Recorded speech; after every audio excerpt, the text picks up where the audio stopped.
Team India जब world cup के लिए जा रही थी तो हम सब ये मान रहे थे कि 250-300 रन बनाने वाले पहले टीम बनेंगे, लेकिन ये नहीं पता था कि 150-200 रन बनाने में भी टीम इंडिया स्ट्रगल करेंगे। इनफैक्ट जो अभिषेक शर्मा पहले ही बॉल पर छक्का मारने के लिए जाने जाते थे, आज वही डक पे आउट होने के लिए जाने जाते हैं। वो गौतम गंभीर जो पहले वाइस कैप्टन के लिए कह रहे थे कि वाइस कैप्टन को कौन निकालते हैं, और आज अपने ही कोचिंग में वाइस कैप्टन को बाहर बैठा रहे हैं। नो डाउट वाशिंगटन सुंदर एक अच्छे प्लेयर हैं, लेकिन अक्षर पटेल ने ऐसे मुसीबतों से कई बार इंडिया को बाहर निकाले थे। सूर्य कुमार यादव और तिलक वर्मा का बैटिंग देख के ऐसा लग रहा है कि कोई टेस्ट मैच चल रहा हो। देखो, इंडिया और साउथ अफ्रीका अपने अपने ग्रुप के टेबल टॉपर थे।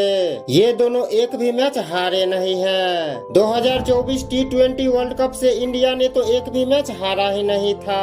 उसके बाद चैंपियन ट्रॉफी में भी एक भी मैच नहीं हारे, और इस वर्ल्ड कप में भी कोई भी मैच नहीं हारे थे।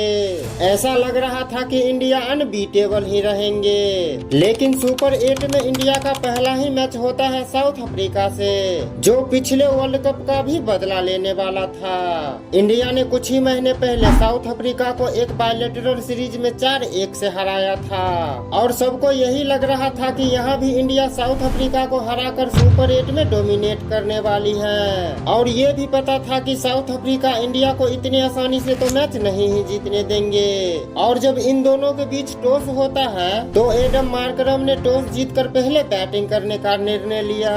हालांकि सूर्य कुमार यादव भी पहले बैटिंग ही करना चाहते थे। और जब इंडिया का इस मैच के लिए स्कोर आते हैं तो यहाँ पर इंडिया का स्कोर बिल्कुल ही सेम थे, और यहीं पे इंडिया ने बहुत बड़ा गलती कर दिए थे, जिसे हम आगे कवर करेंगे। उस मैच में भी ओपनिंग करने अभिषेक शर्मा और ईशान किशन आने वाले थे। उसके बाद तिलक वर्मा, फिर सूर्य कुमार यादव, शिवम दुबे और हार्दिक पांड्या। इंडिया के बॉलिंग में जसप्रीत बुमराह, अर्शदीप सिंह, वरुण चक्रवर्ती जैसे काफी अच्छे बॉलर थे। और जब साउथ अफ्रीका का स्कोर आता है तो उनका भी स्कोर बिल्कुल ही सेम थे, और उनके तरफ से ओपनिंग करने वाले थे क्विंटन डिकॉक और एडन मार्करम।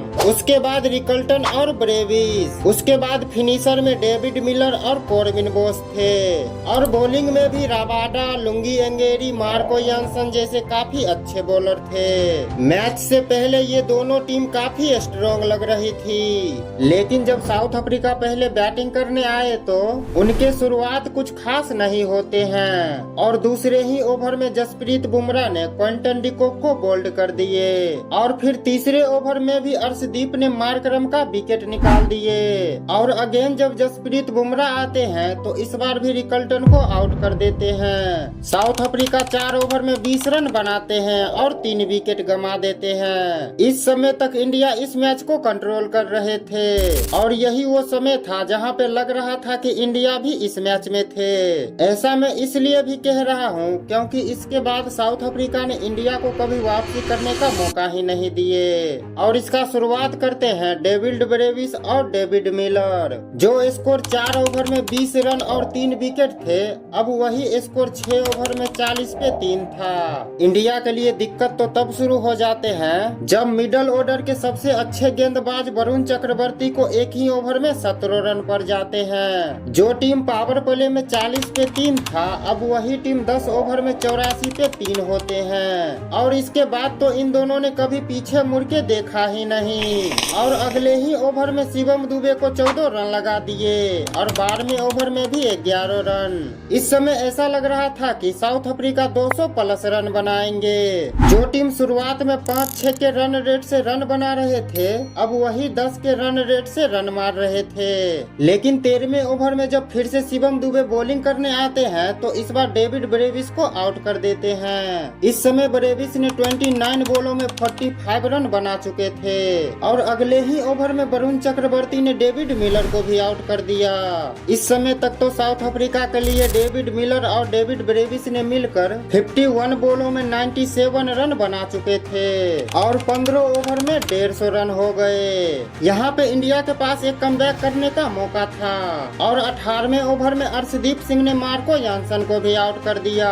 16वें ओवर में वरुण चक्रवर्ती ने डेविड मिलर को आउट कर दिए। 17वें ओवर में जसप्रीत बुमराह ने मात्र 5 ही रन दिया और 18वें ओवर में अर्शदीप सिंह ने मार्को जानसन का भी विकेट ले लिया। 19वें ओवर में कॉर्बिन बोस भी आउट हो गए। एक समय जो स्कोर 200 प्लस दिख रहे थे, अब वही स्कोर 160 भी मुश्किल ही लग रहा था। लेकिन लास्ट ओवर जब हार्दिक पांड्या करने आए तो उसके ओवर में 20 रन पड़ जाते हैं, इसलिए साउथ अफ्रीका 20 ओवर में 187 रन तक पहुंच गए।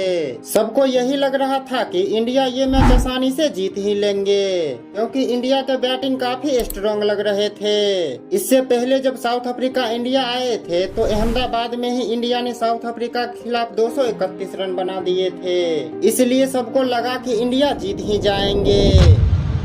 लेकिन जब इंडिया बैटिंग करने आते हैं तो ईशान किशन पहले ही ओवर में आउट हो जाते हैं और उसके अगले ही ओवर में मार्को जानसन ने तिलक वर्मा को भी आउट कर देते हैं। यहाँ से इंडिया के लिए मुश्किलें और भी बढ़ गए। हालांकि इस मैच में अभिषेक शर्मा का खाता भी खुल जाते हैं और ऐसा लग रहा था कि आज फॉर्म में भी वापस आ जाएंगे। उन्होंने एक 6 भी लगाए थे, लेकिन 5वें ओवर में एक खराब शॉट मारकर आउट हो जाते हैं और इंडिया का पावर प्ले में ही 31 रनों पे 3 विकेट हो गए। हालांकि साउथ अफ्रीका का भी पावर प्ले में 3 विकेट गिरे थे, लेकिन साउथ अफ्रीका के पास उस समय ब्रेविस और मिलर जैसे बैटर थे जो एक अच्छे पार्टनरशिप बिल्ड किए थे। और वहीं इंडिया के लिए नंबर 5 पे बैटिंग करने के लिए वाशिंगटन सुंदर को भेजते हैं। सुंदर को इसलिए भी भेजते हैं कि वहां से वो अटैक करने को देखे और 30-40 रन बनाए, जो बाद में इंडिया को रन चेज करने में आसानी हो।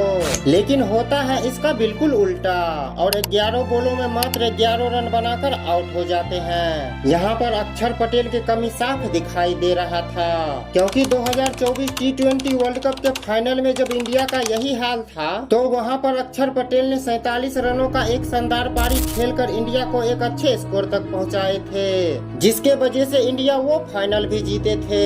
हालांकि सूर्य कुमार यादव भी इस मैच में स्ट्रगल ही कर रहे थे और 10वें ओवर में कॉर्बिन बोस को अपना विकेट दे देते हैं। इस समय इंडिया का स्कोर 10 ओवरों में 57 रनों पे 5 विकेट गिर चुके थे। मतलब अगले 10 ओवरों में इंडिया को जीतने के लिए 131 रन बनाने थे, जो आसान तो नहीं ही होने वाला था।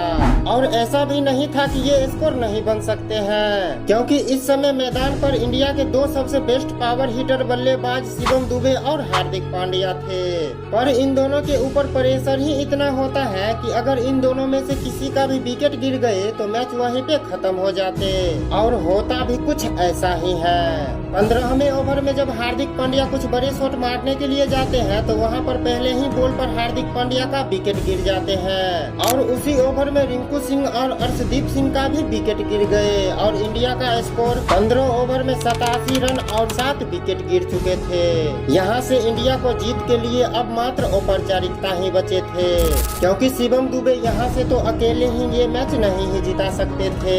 शिवम दुबे 37 बॉलों में 42 रनों का एक अच्छे नॉक खेलते हैं, लेकिन सुपर 8 का पहला ही मैच इंडिया ने साउथ अफ्रीका से 76 रनों से हार गए, जो T20 वर्ल्ड कप में इंडिया का दूसरा सबसे बड़ा हार था।